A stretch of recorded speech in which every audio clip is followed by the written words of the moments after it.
Ta vie est comme un jardin. Chaque pensée que tu as, chaque croyance que tu entretiens, chaque mot que tu répètes, sont des graines que tu plantes dans ton esprit. La répétition, dans cette analogie, est comme l'acte d'arroser et de nourrir ces graines. Les pensées répétées, les affirmations constantes, les imaginations créatrices agissent comme de l'eau, du soleil et des nutriments pour ces graines.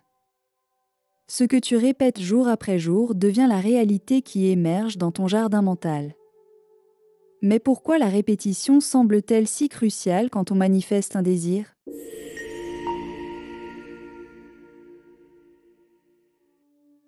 Bienvenue sur la chaîne qui éveille ta conscience. Abonne-toi si ce n'est pas encore fait. Parlons du subconscient. Le subconscient est une partie de toi qui fonctionne comme un programme de fond. Il est constamment actif et la plupart de ce que tu expérimentes dans ta réalité découle de ce qu'il croit être vrai.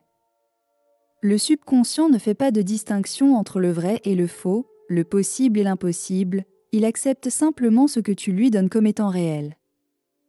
Il ne fait pas la distinction entre ce que tu vois et ce que tu imagines. Maintenant, ce qui est important, c'est que le subconscient absorbe ce qui lui est présenté de manière répétitive. C'est par la répétition que l'on ancre des croyances, des attentes et des perceptions. Supposons que tu veux manifester une plus grande abondance financière dans ta vie. Si, dans ton esprit, l'argent est rare ou difficile à avoir, même tes efforts pour gagner plus risquent d'être sabotés par cette croyance sous-jacente. Ton subconscient va réagir aux croyances profondes, aux pensées qui ont été répétées et qui sont devenues un schéma, un programme. En répétant des affirmations positives ou en visualisant, tu reprogrammes cette croyance sous-jacente. Au début, cela peut sembler artificiel, presque comme si tu te forçais à croire quelque chose qui n'est pas vrai, un peu comme si tu étais dans un déni. Mais en répétant des affirmations ou en visualisant régulièrement, tu es en train d'éroder les anciennes croyances et de les remplacer par de nouvelles. C'est un peu comme faire un nouveau chemin. La route que tu empruntes actuellement de ton travail à ta maison chaque jour représente les croyances actuelles que tu as, celles qui reviennent de manière automatique. Maintenant, si on suppose que tu as déménagé dans un nouveau quartier, tu vas forcément créer un nouvel itinéraire. Il va te falloir quelques allers-retours pour que ce nouvel itinéraire te soit naturel. Autrement dit, cela signifie que tu vas devoir te répéter ce que tu veux manifester, te le redire même si ça ne semble pas naturel au début. Au fil du temps, à force de répétition, ce nouveau chemin devient plus évident et plus facile à emprunter. La répétition, c'est ce qui permet de rendre le nouveau naturel. En utilisant des affirmations, des scénarios imaginaires, tu renforces sans cesse ton intention envoyée au subconscient qui commence à s'y habituer et l'accepte comme la nouvelle norme. Parce que le subconscient est comme le moteur de ta réalité extérieure. Quand il accepte quelque chose comme étant vrai, il trouve des moyens de le manifester dans ta vie. Un autre aspect important de la répétition, c'est qu'elle te permet de dépasser les résistances mentales. Parfois, même en voulant quelque chose profondément, des croyances opposées s'invitent. En répétant continuellement des affirmations positives, en visualisant à partir de la finalité de ton objectif, tu affaiblis la puissance de ces résistances. C'est comme un mur que tu frappes fort tous les jours.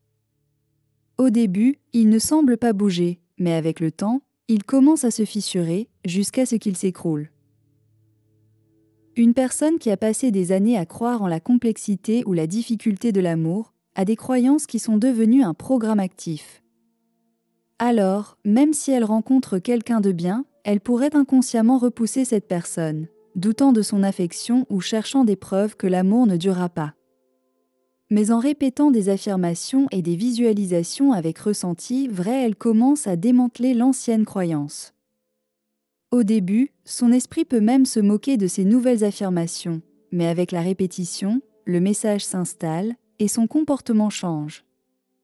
Elle devient plus réceptive, plus confiante et attire donc une relation qui reflète son nouveau programme interne. La répétition agit aussi comme un rappel quotidien. Parce qu'on est constamment bombardé par des messages externes ou des informations, des influences et même nos propres doutes. La répétition de ce que tu veux voir dans ta vie devient une ancre. Elle te permet de rester en conformité avec tes objectifs. Chaque affirmation ou imagination répétée est comme un retour à la base, un moyen de t'assurer que ton esprit est focalisé sur ce que tu veux vraiment. C'est un peu comme si tu ajustais constamment la direction de ton bateau pour t'assurer qu'il va là où tu veux aller, malgré les courants. Il est aussi intéressant de noter que la répétition a un effet physique sur le cerveau. Des études montrent que le cerveau est malléable. Il crée de nouvelles connexions en fonction des pensées et des habitudes que tu répètes. Cela signifie que chaque fois que tu répètes une affirmation ou que tu visualises ton désir comme étant réalisé, tu construis littéralement de nouvelles connexions dans ton cerveau, rendant cette pensée plus accessible et plus naturelle. Avec la répétition quotidienne, chaque jour, tu te rapproches un peu plus de ce que tu veux manifester, et à mesure que ces pensées deviennent de plus en plus naturelles, elles finissent par créer un état intérieur qui reflète la réalité que tu désires. Parce que quand tu changes l'intérieur, l'extérieur n'a pas d'autre choix que de s'adapter. La répétition, c'est ce qui rend cette transformation profonde et durable. Si tu te demandes pourquoi les manifestations peuvent sembler lentes ou pourquoi elles ne se produisent pas toujours immédiatement, c'est parce que le subconscient a besoin de consistance. Il ne suffit pas toujours de dire quelque chose une fois pour que ça se réalise, car nous sommes dans la matière. Et lorsqu'on apprend une nouvelle compétence, le cerveau a besoin de répétition pour intégrer et automatiser cette nouvelle compétence. Pour manifester efficacement, c'est pareil. Chaque répétition rapproche ton subconscient de cette nouvelle réalité. Alors, si tu as un désir, un rêve que tu veux voir se manifester, comprends que la répétition est ton meilleur allié. Chaque affirmation, chaque pensée consciente que tu choisis de répéter est comme un acte de foi envers ce que tu veux créer. C'est un investissement dans ta réalité future, une brique que tu ajoutes chaque jour pour construire la vie que tu désires. Je t'encourage donc à t'adopter cette pratique avec intention. Crée-toi des moments chaque jour pour répéter, pour visualiser, pour ressentir ce que tu veux manifester. Laisse la répétition devenir une partie naturelle de ton quotidien, une habitude qui transforme à grands pas ton monde intérieur. Parce qu'à mesure que tu changes à l'intérieur, le monde autour de toi ne fera qu'évoluer en réponse. Et si tu viens de découvrir cette chaîne, abonne-toi, like et laisse un mot dans les commentaires. Partage cette vidéo à au moins une personne. À très bientôt!